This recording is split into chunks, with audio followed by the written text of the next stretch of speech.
So I'm running our flux all up in there, getting the joint clean with the flux. You probably want to get a video also of the actual brazing part of it.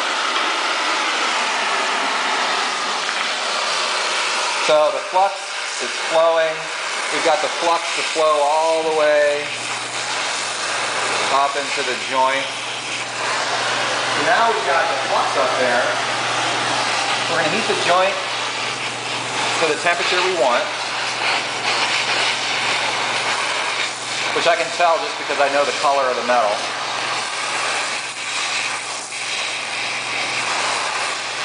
And then we're going to go ahead and braze.